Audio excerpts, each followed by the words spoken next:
Good evening, everyone. This is Dolores Cannon with the Metaphysical Hour. We're live tonight. This is January the 20th, 2012. I've been saying that every time so you'll know it's not an archive show. Okay, and guess what? Julia is back. Oh, I get announced today. Yeah. Well, we announced you last week, too. Because those of you who were listening last week, we told you about we have an office now in England. And she was over there trying to get everything straightened out and up and running. And we have people working for us over there. So she was in England last week. And so she just got back, only been back a couple of days, and I don't even think she's over jet lag yet. We'll see. Mountains of work piled up, so she's trying to catch up on all of that. But she is back, so she's going to be telling about some exciting thing that happened to her over there. But if you have any call-ins, just go ahead and do it, because the last several weeks we've been having some really good callers with interesting questions. And I think that's important because it gives us something different, a different direction to go in and something else to talk about that we hadn't thought about. I'll give you the toll-free number if you want to call in.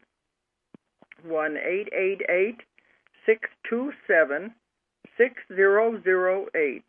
1-888-627-6008 if you want to call in and talk tonight. Well, I know last week there were like 2 calls holding when we started our announcements, and they were trying to flash us that they were calls they're waiting because we were on Skype where we could see them.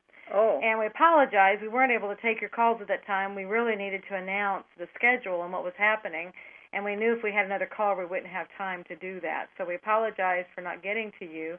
There was someone from Arizona, and I can't remember where the other one was from. But anyway, there were 2 callers holding. Yeah, so we had 2 that we didn't get to last week. So on your end, you could identify those. Mm-hmm. Here, all I have is a telephone. That's what would happen if you use Skype. You can see things going on the computer. They said we could use it. Mm-hmm. That's one thing I wanted to tell you, that we have our studio that we built here on the property. Oh, there's somebody already, and we are already utilizing it. We are doing shows by Skype video, and some of these are probably going to end up on YouTube because a lot of people, in fact, I've been doing Skype in the Philippines and Norway just in the last week alone. So some of these you're probably going to see on YouTube that they will probably post. Right. Okay, who's there? We got a caller. Hello, Dolores. This is Miguel Palacios calling from Atlanta, Georgia. Oh, okay. You have a question? Yes, it's a real pleasure to talk to you. I think I've listened to every single video that you have on YouTube and all your interviews, and I'm into the books right now. And I was wondering if you have your books in Spanish. Yeah, not all of them, but there are a few of them in Spanish. The ones we have are the Jesus books, Jesus and the Essenes, and They Walk with Jesus, and some of the Nostradamus, book 1, I think book 1 and 2 are in Spanish. Between the last we heard, they were putting that in Spanish. I don't know, Between Death and Life, I don't know if it ever came out or not.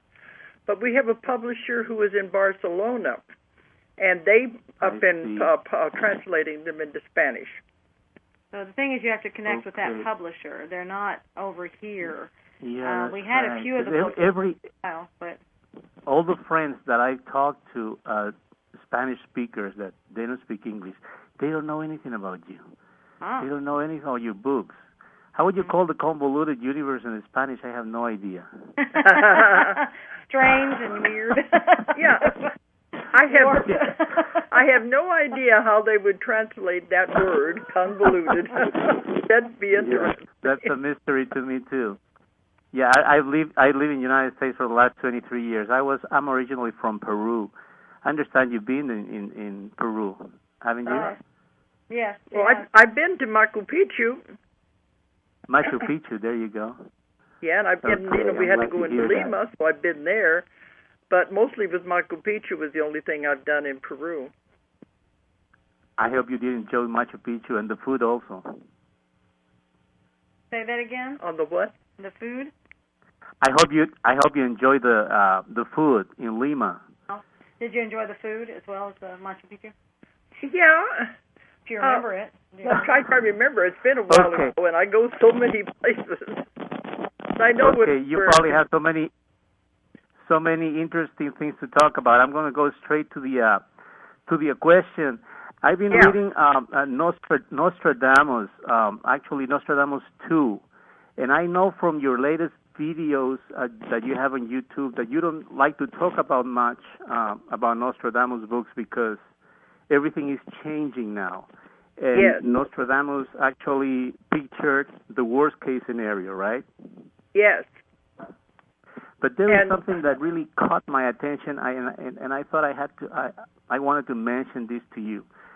In Nostradamus 2, you work with this gentleman called John. Yes. And you took John to the future, actually. And yes, he did. He popped happened, up in his next life, I guess it would be. That's right. And if the scenario is in year 2087. Okay, I didn't remember the year, but it was far in the future. Yeah, and he mentioned at one point because you asked him about the what happened to the world, and he mentioned that they don't like to talk about the old world. They have a one world government that is started on 239, on year 2039. And this is what actually caught really my attention. It says 2039 was 10 years after the shift. After the shift, okay. Talking about the phase shift. 10 years. 10 years after the shift. Okay, because see, I wrote that. So we're looking at. Yeah, I wrote it a long time ago. And I can't remember all the details, but I know we had a lot of changes, and the whole world had changed by the time he saw it in the future. Because he was a woman astronaut at that time, and they were going to another planet on some kind of a mission where they were all going to be working together with the aliens on another planet. Yeah, it was an interesting story. But you pretty much were very specific with the date. We're talking about a phase shift in year 2029. But again, going by your latest videos, we should discard that because we're living actually a different reality right now. Is that true? Well, dates are the hardest thing to put on any prediction. That was why we didn't go along so much with the dates that Nostradamus gave us. But in that case, he went forward to his own future life. And if the timeline, the dates are the same, he was saying what they knew from their own history. So who's to say? But what I've found, though, that's why I don't do much lecturing on the Nostradamus anymore, is because things have changed. When he told me to do that assignment, he said that the time was very close and this was what we had to do, but he said the job he gave me was that you must change the future. He was giving us the worst-case scenario, what would happen if nobody did anything. And that if I show you the most horrible things man can do to each other, will you do something to change it?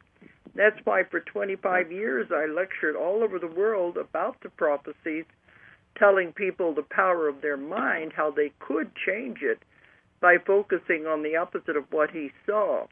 And that's why, to me, I think we did that. I think we turned the corner and went down another timeline, though things are not going to be as bad as he predicted them. So well, everything thanks to you, people like you, and the 3 waves of volunteers too, right? That make a lot of difference. All of that has made a big difference. So, fascinating story, but I'm not going to, depend so much on the dates anymore and what he saw. Some of the things are still coming true. Well, that's what I noticed when I read it. It was more like events. You look at events and you can tell where things are, where you are in the line of events. And then you can also tell that we have thwarted it to some degree. You know, it's not to the severity that he was seeing. So it has changed, but you can still tell by the lineup of events roughly where we are in it. So, because I kept thinking, oh, it's yet to come, and this was in 2001. I was saying all that stuff was yet to come, and I realized, no, we're actually in the middle of it. You know, so by the lineup of events. Yeah, it's all happening now. And that's what I was trying to do. Something else. It'll come back anyway. But I still got a lot to read. I just ordered your Convoluted Universe #4. Did you read all the other 3? Actually, no. I was browsing through #1 and I jumped all the way to 4 because I don't want to wait. I just can't wait. Each one of the convoluted books gets more and more complicated, and a lot of people like to start out with a little easier, and then they can, it doesn't stretch your mind quite so much that way. I have a feeling he's being from in the pool, being from a country like Peru. Being from a country like Peru, I've seen a lot of strange things too. I mean, just to give you a little example, a lady 30 years ago told me what I was going to be doing now, and everything is happening actually like she said. Oh, so it's interesting that you remember what she told you. Yeah, because I always thought it can happen like that. I mean, it can't be that easy, but I mean, not to the detail, but the most important parts I still remember. Yeah. Because in your convoluted #4. Yes, in your convoluted #4, you mentioned Michael, the guy with HIV. Yes. Yes, working in a class with him, and you took him to a past life, and it was a woman in the Old West, looks like, right? Yeah, it was not a very pleasant life because he got murdered in it. That's right. It was horrible, yeah. And it was she was selling herself for money in order to bring food to the table, and the husband killed him. What surprised me is that in the next life is his father. Yes. The husband is her father. I kept thinking, this guy who was her husband, my gosh, didn't he think, where's the food coming from? He seemed like he was a little dense in the head. Or he just didn't want to know until he was confronted with it. Yeah, and he had to deal with it. So. Probably just not looking as long as he was getting food. But the strange thing to me is that he killed his wife, and in the next life, he gets to give life to this kid. Exactly. And then he gave wasn't her life he supposed again. to stay with the kid, and provide for the kid in order to pay for what he did in the previous life? No, he just had he just had to help bring him back in. Just give him life because he took it away before, so he just had to bring it back in. Because after Michael was born, his father deserted him and his mother, so he didn't see him again until the last 5 or 10 years. Yeah, but that was all his reason was supposed to be, was just to bring him back in. Just that was it. He really didn't have to hang around. Apparently not. That was the contract, I guess, was just to give him back in. So if you read more of my books, you'll see that they're really strange the way the karma works. And the contracts work is how we would come back to pay it's not something as simple back. as you do something bad. It's not as simple as you do something bad in this life and then you pay it in the next one. It's not that simple, right? No, because you don't know what a little more you don't know what the whole soul plan is. It may look like, it should be this way from this angle, but we don't have the bigger picture. We don't know the whole plan, and that's why it's better not to try and make those decisions. Yeah, if you read more of my books, you'll see a lot of these that are very strange, how they do come back, because you have to pay it back. That's the law, karma. What goes around comes around. But when they come back in, a lot of times it can be really different roles that they're playing. Well, and you don't know where they are in the whole payback cycle. So It may, like I said, it may look like one thing, but it's not that. That's why it's really best not to be in a judgment place. We have no ability to judge whatsoever. Yeah, what we think is bad happening to somebody is always happening for a reason. Absolutely. And that's why once you understand the the rules and the laws of reincarnation, it all makes a lot of sense. And I'm still finding strange cases. I'll keep learning. We'll keep on learning. Oh yeah. Thank you very much, ladies, for everything that you're doing. And I wish I can. I hope I can see you in Spanish sometime, so I can share this with some friends in Peru. I'm dying to take all your books and share them in my country or in other countries in South America. Thank you very much, and I'm going to leave the line for other callers. Thanks a lot. Thank you. And we'll see if we can get those a little bit more accessible over here. We'll see what we can do about bringing them actually over here. So, but thank you. Yeah, thank you. Okay. Now, I was talking about, we did build the studio, and we have started doing the filming. We've got it all set up now, and but a lot of it is funny that we are doing them now from other countries. Right. And it's Skype is wonderful. Well, that's how the world gets so small. That's one of the reasons we're starting the online, different programs online. It's because that's a way of reaching out to these other countries in a much more efficient way. You can do it by Skype. I remember, years and years and years ago, they was always joking about someday we were going to have a telephone where we would be able to see the people we were talking to. And we all said, oh, yeah, when's that going to happen? But we said, if it ever did happen, you better make sure you're dressed when you go and answer the phone. Well, it's happened now. I also remember, I think it was in the 80s, you were reading an article, and they said by some date, every home would have 2 computers. Yeah. And you were like, oh, my goodness, that's ridiculous. How can we have 2 computers? But guess what? I mean, they do. Because it was the middle of the 80s when I got my first computer, and it was those old MS-DOS, which you couldn't trust, and the dot matrix printers, A lot of changes. But for me, it was a big advancement because my first 5 books were written on a typewriter.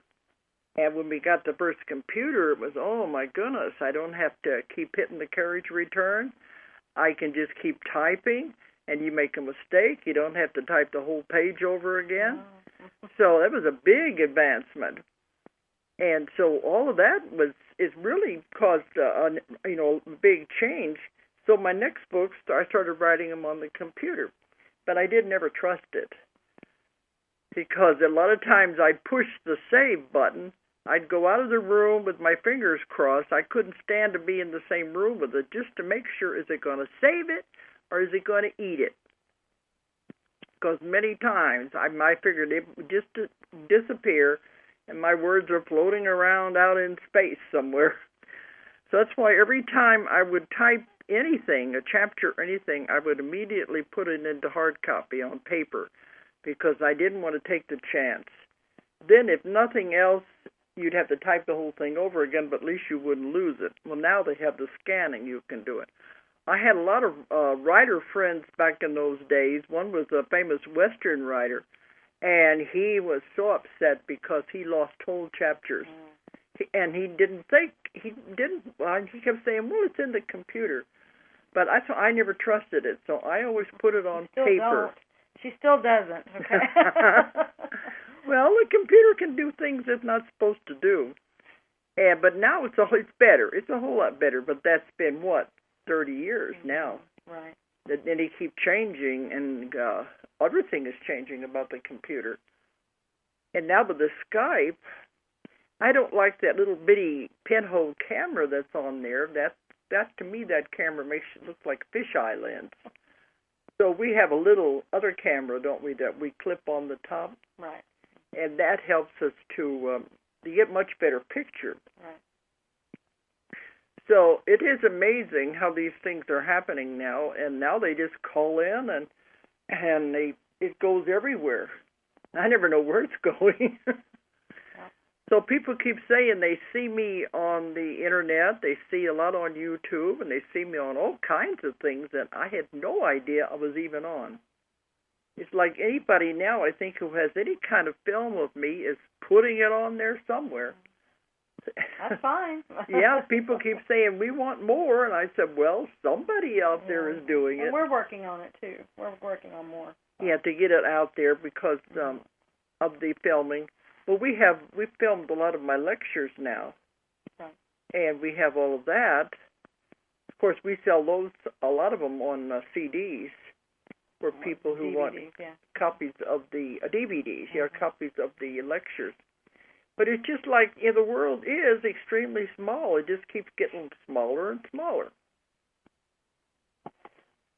But that was interesting. He brought that up about Michael because that was a very amazing case with the AIDS, HIV and the AIDS. And he had a very dramatic, well, I won't say it's a cure, but it is almost a cure that he had right after that, during the session, because that's what we do. We try to help people. And let's see, I don't know, I was going to bring that up later anyway. I guess it wouldn't hurt to bring it up now because I never know what we're going to talk about. I managed to get it in convoluted 4, even though it had just happened a few months before the book was finished. And Michael, I don't think he would care if we talked about it because he allowed us to use his real first name, and I usually don't do that. But he was worried about doing the demonstration. See, every time I do a class, we have a demonstration, and we just pick somebody. And I always depend on them, you know who I mean by them, the ones I work with, to help me to know which one am I supposed to do, because a lot of people want to be the demos, and I can't do private sessions when I'm doing all of this because there's not enough time. But he was helping us with the class, and he told us he had HIV, and he would like help on it. He was taking different drugs for it. But the only thing he was worried about was judgment. He said, if I get up there and tell everybody that I've got HIV, they're all going to judge me. They're going to look down on me. He's a really fine person, but he has this feeling of, I guess a lot of people do, what are people going to think of me? So he said, but it's the only way I'm going to get a session, I'll agree to it, but he was really worried about doing it. Now, see, what did he say? He said the doctors checked the T cell count. Right. And it has to be, I think we found over 200 to 400 is normal. No, I think it was higher than that. It's like 400 to... Anyway, it's up there, yeah. It's like 400 to... And I could be wrong, too. I'm trying to remember the numbers. Well, I put it in the book because I did the research at that time. But the T cells have to do with the body's defense system on fighting off diseases. And they said that's what the problem is when you get HIV and AIDS. It's not the virus itself. It's that it weakens the defense system to where you can come down with all kinds of things. It's usually, if you have no defense. Yeah. So it's something else that's going to come in, and usually it's pneumonia that people, they're just very susceptible to pneumonia. Because the body can no longer fight off anything. Right. And that would be your first line. See, that's why the lungs. The breathing. Right. It's just right there because that's one of your first things that come in. So that's the T cells is one of the ways they can tell your body's defense system. Well, he said, had tanked. It was really, really low. It was at the point that he really virtually had no defense system at all, and he could have got anything. So they had him on different drugs that are trying to increase the T cell count. Well, that was the main reason he wanted to do the session. And then, like the young man said just now, that the past life he went into was quite amazing because he was killed in that other life, and it all had to do with judgment. Right. Because the husband was judging her for selling her body to get food, and he ended up murdering her. And it was all about judgment. And then in this life, it comes back that the one who murdered her was his father in this lifetime. But it explained a lot of the judgment. But when we got to the subconscious part, and if you know my work, you know when we get to the subconscious part is when we get the real answers. We came up with something that was so outstanding. It may not sound like it to other people, but it was almost groundbreaking. And the class, you could feel it. The energy in that room shifted dramatically, like we have really made a breakthrough. We've made a discovery here. Because what it was, if I can explain it, it's explained in the book much more carefully, is that, you know, everybody comes in with a plan. Everybody comes in to do something. Now, a lot of people, you come in to learn things when you come into a life. That's the main thing, you know, learn lessons. What do I have to learn next? You're going to school, you're learning lessons. But then we found out, suppose there were souls who have already gone through a lot of lessons. They're very, very advanced. And they're still going to school and taking lessons, but they are giving the harder ones. So they said there was a whole group, and this would have been about in the 80s, whenever the AIDS epidemic began. The whole group had volunteered to come into the world at this time to teach. And what they were teaching was non-judgment. And that is amazing. I mean, when we got that, we said, oh my gosh, that is so important. They come to teach the other people. Because look what was happening in the 80s. People thought you just had to be around somebody with AIDS and you were going to catch it. There was just a great fear there because it happened so quickly. There was fear, and there was a lot of, what do you want to call it, prejudice. Mm-hmm. It was a very bad time. I had if you remember in my book, The Nostradamus, the John he was speaking of in Volume 2 died of AIDS. So I was very close to that whole thing. He was only 36 years old when he died of AIDS. So that was during the height of the AIDS epidemic in the 80s. But what we found out in that session was these people took it as part of their plan to come in to have this disease to teach other people. That is amazing. And that was what I put it in there. It's a whole chapter on that, is that, like, look at what they have volunteered to do. Mm-hmm. And many of them gave up their whole life even to try to teach this to other people.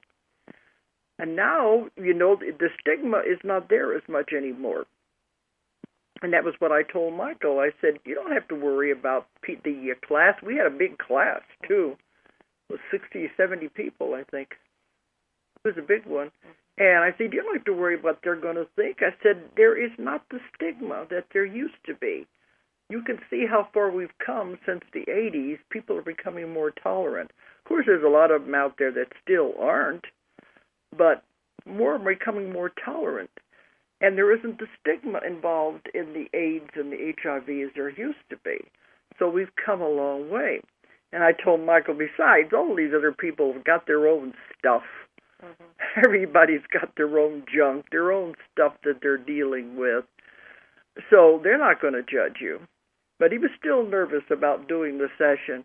But whenever after it was over with, when we discussed that with the class, it was like, oh my gosh, that's what it's all about. And that's groundbreaking.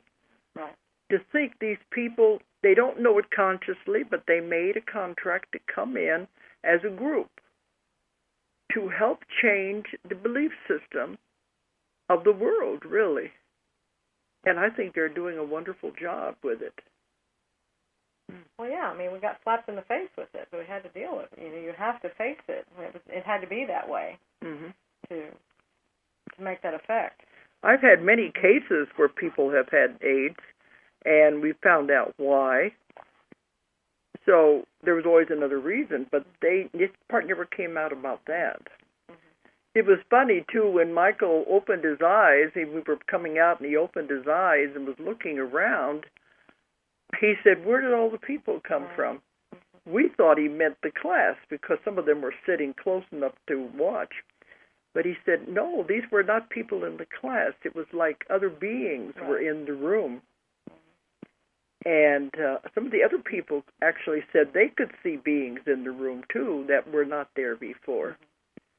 We have a lot of strange things happen in my classes, but it's almost, after he was fully awake, then he didn't see them. Right.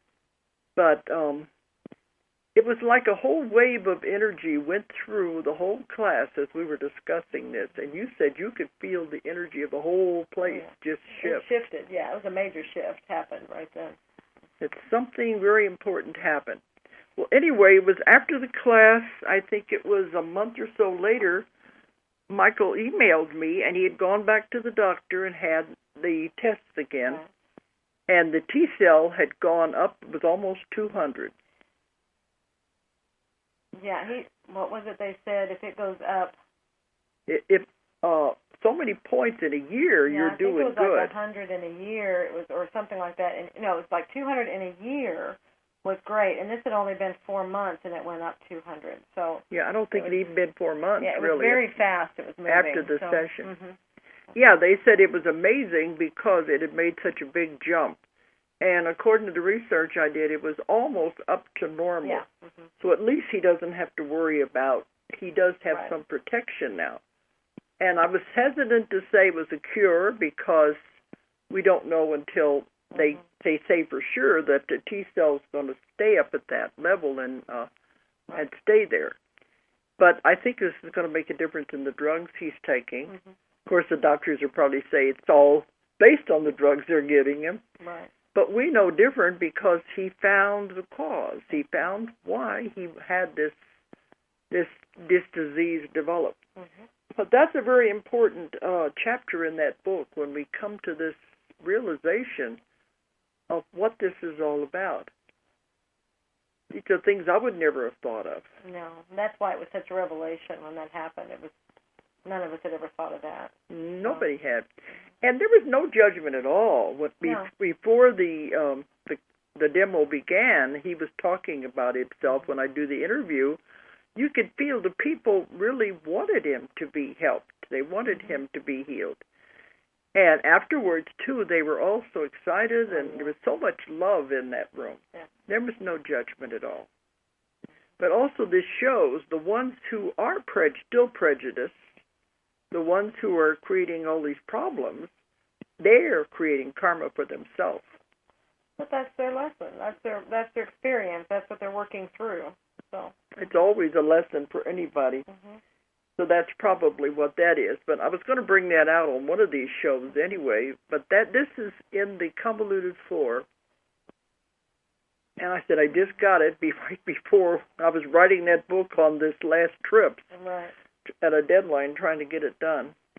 Okay, but we've got something we want Julia to talk about that is really groundbreaking for her, too, that happened right after the show last week. Right.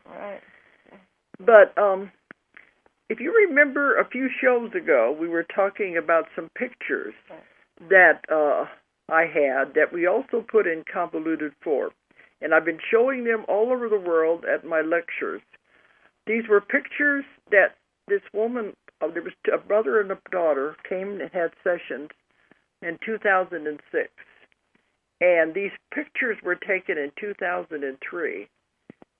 And they didn't know what to do with them, so they were holding on to them. So when she came to see me in 2006, she said, I feel I should give them to you. Maybe you'll know what to do with them. But when I didn't at that time know what to do with them. And we had the sessions to try to find out what they were. And in that instance, they said they were outside at night, and they saw what looked like a big star. And they were just thought, well, that's interesting. So they pointed their camera at it and just took a whole series of pictures at the star. But when the film was developed, this was in the film, it wasn't the digital. Yeah. But when the film was developed, it didn't look anything like what they had pointed the camera at, which was a bright light in the sky. It morphed. It was almost like it was alive. It moved and morphed and changed shapes. And we have, I think it's 10 or 12 pictures. Oh, no, 16. 16 pictures. Mm-hmm. And we reproduced them and put them in convoluted 4. And I have the session there as they were trying to explain what this was. And they said, but they said this is like, it's an energy. We keep talking about the energies are shifting now that we're going into the new earth. And these different energies, this was an energy that was here to help with the shifting of the earth. And it's pure love. And they said it's all over the world. And it is making changes just by being in the atmosphere. And there was a lot more in the book, but I can't remember all of it. But I said, yes, but they saw it as a star. They said that's because the human eye can't pick up what it really is. The camera picked up what it really was, but the human eye couldn't. Now, the cameras are getting much faster. They're picking up a lot of things that we can't pick up. So I thought that was fascinating, and we are getting things sent to us now. Other people are getting the same thing. But with that as a basis, I want Julia to tell you what happened to her. Last week, we had her on the show. We had what I called a big party line. Right. I was talking to Julia, and Vitaly were in our new office in England. And Stephanie was at her house, which was a little ways away. We had all of them on the line doing the show last week. And this is out in the middle of nowhere. It's near Stonehenge and Avebury, Glastonbury, those areas with the sacred sites. It's out in the country. Yeah. Mm-hmm. So tell them what happened after we went off the air. It was about 2 o'clock in the morning there. Yeah, it was just after we got off the air. And Vitaly just stepped outside just to get a breath of fresh air, and then he called me, and he's like, come look at this. And so I went out, and this was on the side of the house, and just outside the door, and I looked at it was a star, and I was like, okay. It was sitting there twinkling, and, it was a star, and then I kept looking, he kept insisting there was something about it, so I looked closer, and then I noticed it was changing colors. Mm-hmm. I thought, oh, wait a minute. But it's not moving, so it's not a plane. It's not. But it was a star. But it was a star that was changing colors. Yeah. And I'd never noticed them doing that before. So I thought, well, that's interesting. And so I went and got my camera, my digital camera, and just see if I can get pictures of it. And I was taking still shots. And when I would click the button, it would what I could see in the screen looked like the pictures in the book, and I'm like, oh, I was getting so excited. Oh my goodness, oh my goodness. And the it was doing and the colors and stuff like that. It looked just like what was in the book. I thought, oh great, I'm on to something here, And then I've got the camera I have, it'll go to video, and so I flipped it over to video and was playing with that. Well, anyway, and then had that, and then Vitaly intuitively got the message that we need to go out into the street, out in front of the house, and go actually, get closer to it, look at it differently. And so he had his camera. He got his video camera, and then I had my digital camera, and we went out, and just a little ways away from the house, and we're out there, and we're, catching on there. Well, we both ended up filming this at the same time. My camera would zoom. Yeah, we did video on it. My camera would zoom in at 16 times. His did 90 times.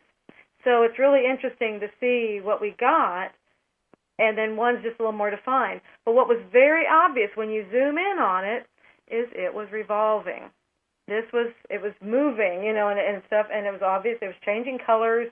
There was points that it actually was like a flash of light would come. It was something with flash on it and stuff. But it was very obviously moving. Now, on Vitaly's film, it looked so much like a craft. It's just, I mean, it's like obviously, a UFO. it looks like a UFO. And it's just amazing because, I mean, it's a star. And then while we were filming also, I started looking around at the other stars. Because I thought, well, maybe this is just, you know, this is before we could really see what we had on the screen. And I thought, well, maybe it's just a oddity. You know, maybe they're all actually like this, and we just never noticed this. So I started looking at the other stars, and the ones around it, no, they were just your typical one. You know, they weren't changing colors, and they didn't have this look. They have this look about them, and I don't think it has to do with my vision, my distance vision being blurry. I don't think it is, but it's like a ring of lights and one light in the middle, and that's the star, you know. And it's like, but that's where this was changing colors. Well, I started looking around in the sky, and I noticed another one that was doing that. And I thought, well, that's interesting. And so I pointed it out to Vitaly, and then I looked and I saw another one. So there were three. And the ones around it were not doing that. So I'm thinking, well, they're all doing that. And I looked around, no, the stars around them were not doing it. It was just these three. Then I looked at those three stars. They're perfectly in a straight line, just across the sky. I thought, okay, something. And this was before we were really zooming in and we knew what we're doing. It really wasn't until we got it back on the computer that we could really see. I mean, we could see to some degree that this was revolving and things like that. When we got on the computer, it's like, oh my gosh, this is a craft, you know. So, well, anyway, you forwarded the film. Well, afterwards, okay. So we stopped. We did like, I don't know, 3 or 4 minutes of filming out there, and then we both. It was like that was enough. We went inside. Was it still there, or it was still there? Yeah. It didn't disappear. No, that's what. And then we're inside. I was inside washing dishes, and I'm thinking. That's what I'm thinking. Well, what would happen? If I go back out there? At this point, something's starting to come in. I'm actually communicating. Okay. Yeah. And I was saying the way you do. Right. And I was communicating with them. I apparently tapped in pretty easily. And I said, okay, if I go back out there, will the star be there? And they said, yes. And I'm thinking, well, then what is this? Because usually crafts, they're going to be gone, you know, and you just happen to catch them. And they said, well, we're the guardians of the planet. So they're going to stay there. That's why I saw the three in a line. This is like this like stations is the feeling I got. Like that's their station points or whatever. Exactly. And they are here. They're guardians of the planet. What I also got was that they said we are ready to be seen now, and as people are ready, they will see us. So they are ready to be seen, and they will be seen. So this is beginning. But I think it goes along with the other still pictures we had. The human eye can't perceive it. No, I mean, it was a star, and I mean, all you could see were colors. The camera is picking up something that the human eye can't. Well, you had to zoom it in. If we had the ability to zoom in, our eyes probably would catch it, but we don't have that zooming ability yet. Well, when you put it on the computer and you forwarded it here to us, to me it looks like a craft, but it's like a dome on top and a dome on the bottom, which is not the way they usually show the saucers. Right. With flat and then a dome on them. Right. It did have an edge around it. Yeah. But they usually show them just that edge and flat and one dome on top. This had a dome on top and a dome on the bottom, and that middle part was revolving. Right. The whole thing was revolving and changing color. The whole thing was revolving, and then do you notice once in a while it would flash? It would flash a bright light too. So. And like you said, we got 3 or 4 minutes, and the two cameras, the one is just magnifying it more than the other. Right, about 5 times more. And 4 times more, I guess. Yeah. But Julia has always said she wanted to see one. Yeah, and I've been, they say that they will communicate. I've read this in some other books too. They'll communicate with anybody who wants to. So it's a matter of tapping in, and like from that. And when we were at, where was it, ECETI, James Gilliland. Oregon. Yeah. Washington State up there. I was communicating. I was getting messages, but I wasn't sure if it was actually them or not. That's when they had the sky watch. We were all sitting outside looking at the sky. And they just they were telling me, when I went, and then when we were on that tour with Blair, he was seeing things, but I wasn't, and I was asking, can I? And they said, no, it's for him. And I'm just like, but so I'm like, am I really hearing them? But so it's very easy to tap into them. You know, and they're right there, and they're willing to talk. So. And they said people will begin to see them more and more now. Yeah, they're ready. It was like how they said, we are ready to be seen, so those who are ready to see us will. Something like that. So. Mm-hmm. Of course, it's going to be the human eye can't pick up. Well, but see, this is an example. This is what was so fascinating is it's right here in front of us. It's right there, and we don't see it. So what else is right in front of us, and we are not seeing it because we're just not looking and seeing that little bitty thing that makes it, that sets it out that it really is something different. So. But a lot of people are always looking for UFOs, just like the craft that we see. Right. This one was totally different. Absolutely. But we got a caller, but I just wanted to say on our next trips, we're going to be doing the lectures and everything. I'll be speaking at several UFO conferences. And we'll be showing we're going to be showing the film. Right. And I think you're going to put it on YouTube, aren't you? Yeah. So everybody else will be able to see this, too. Okay, who's there? Who's got Hello. You got a question?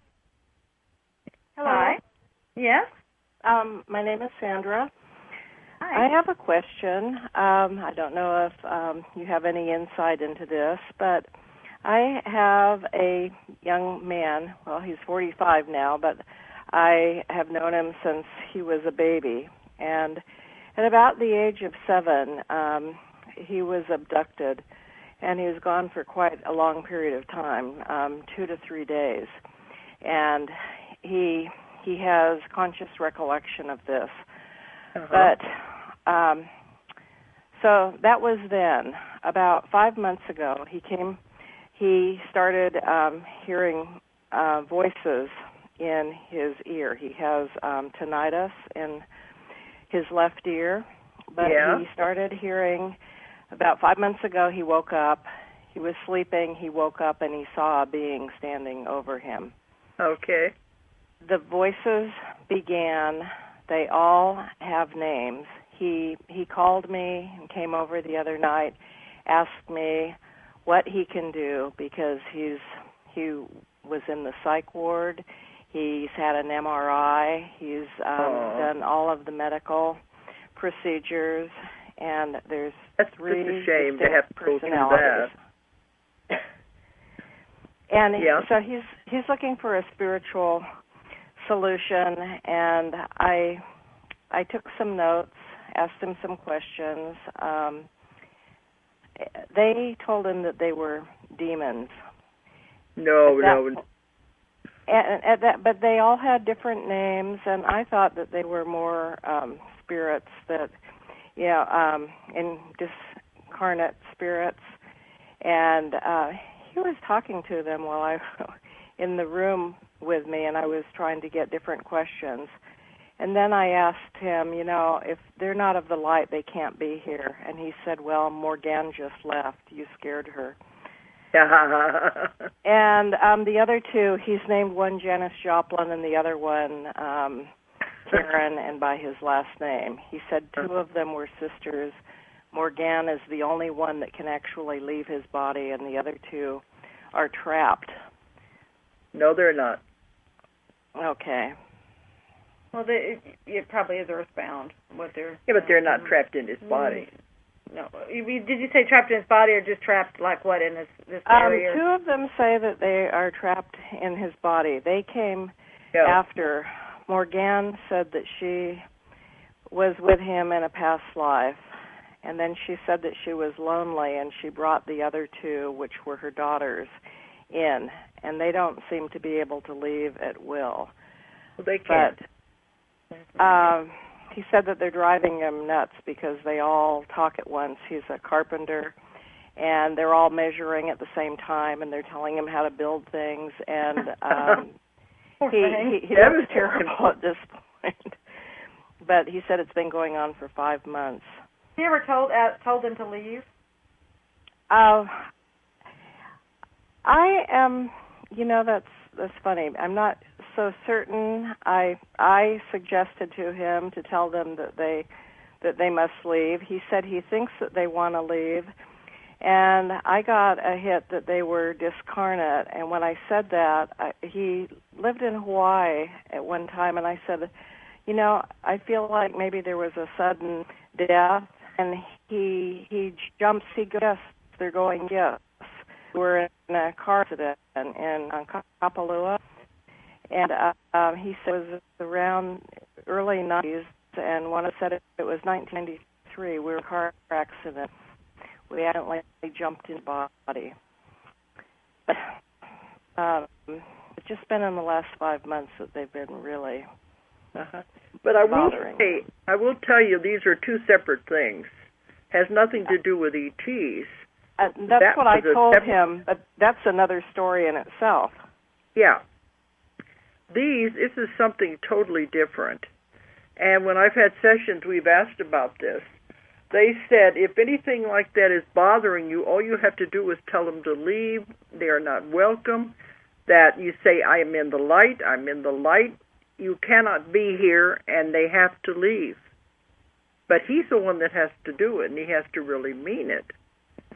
Because otherwise, they're not allowed. They're not allowed to interfere with anybody's life.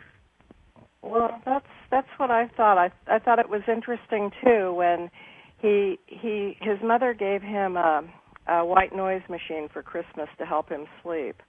He said that they hate that machine and that they actually jumped out of the machine and that they were screaming through the machine that it was hurting them.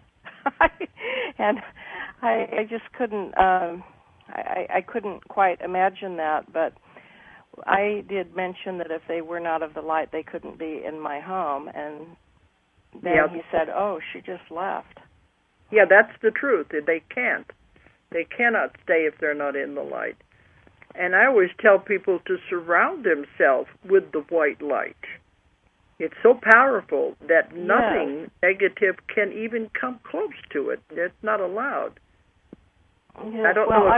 I will pass that on to him because my sense is there's a part of him hanging on to this for some reason. Oh yeah. Yeah, he's created this and invited it, and for whatever he's reason, keep it going until he decides that to let it go. So. Yeah, because anything like this, we do it ourselves, and it's impossible for them to stay if we don't want them to.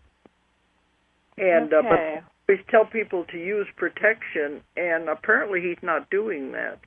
Well, I mentioned to him that I said, you know how spirits enter is through alcohol and drugs, and he said, "Oh, that's what they said too. They make their own beer." Well, if you've ever read my book, I don't know how many of my books you've read, Between Death and Life, we talk about the lower astral, the middle astral, and the upper astral. And some of the souls who have died don't know they're dead. They're earthbound. They are in the lower astral. And they don't know they're dead. And so they hang around people, and they're particularly attracted to people who drink or on drugs because that's usually what they had. Well, I shared that with him. He knows, he knows that he's aware of all of that. I don't think maybe he was aware that he was attracting them, but he's doing it himself because otherwise they wouldn't be coming at him. But they're not demons; they're just mixed up spirits that want to go to the light, but he can tell them how to go to the light. That's but they what can't he said. stay. One of them he named Janis Joplin, and they said that they would like to go to the light. So maybe I can help him with that. Yeah, well, he just got to tell them to. See, every time when someone dies, there's always somebody there to take them where they're supposed to go. I call it the greeter, and they will. Most people in my session see this person, whoever it is. It can be a relative, it could be a friend, it could be their guide or guardian angel, but they all have somebody who comes and takes them where they're supposed to go. But the ones who are in the lower astral and are more or less earthbound, don't see it, or if they see it, they ignore it because they say, no, I want to stay here. This is what I know. I don't know what's over there. But all they have to do is just look and see there is somebody there to help them and take them where they're supposed to go, and they will take them to the light. So he may have to explain that to them if he really wants them to go. Right. Yes, if he really wants them to go. Well, yes, see him. Thank you. But I really don't think he needs MRIs or drugs or none of that, because that's not solving anything. Oh, well, they gave him schizophrenia drugs that they cost something like $2,000 a month. Oh, and all it's doing is messing with his mind further, because he didn't want to take them, so he asked me if I had any suggestions. So yeah. Thank you very much for your time. Okay, but anyway, you talk to him and tell him they can't stay if he doesn't want them to be there. Okay, I will certainly do that. That's one of the laws of the universe. Yes. We're always in control. Right. All right. Okay, thank you so much. A lot, anyway. Thank you, Sandra. And I wish you all the best, and your friend too. Okay, I think we're coming up to the time we're going to have to stop now. But as Julia said, the film that she did, we're probably going to put it on the YouTube, and we're going to have you showing it at the conferences. Right. Because in April, the 1st of April, I'm going to Istanbul to a World UFO Summit.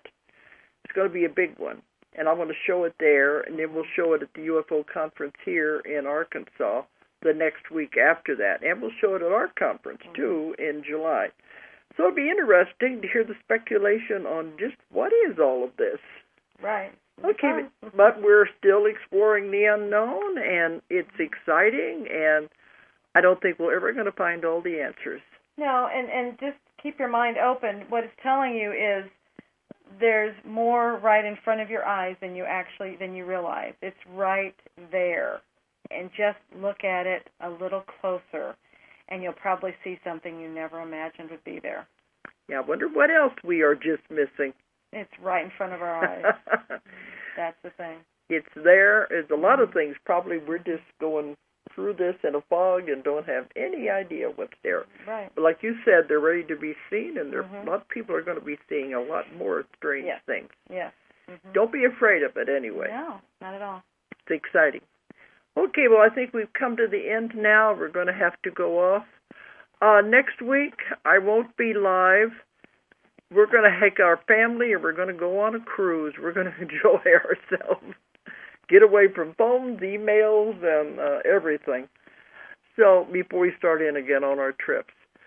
So next week, it'll be an archive show. But thanks to everybody. Thanks for listening tonight. And everybody have a good evening. Good evening. Goodbye. Bye-bye. If you enjoyed the show, check out more of our other videos and be sure to subscribe and click the like button. Thank you for listening to the Metaphysical Hour with Dolores Cannon.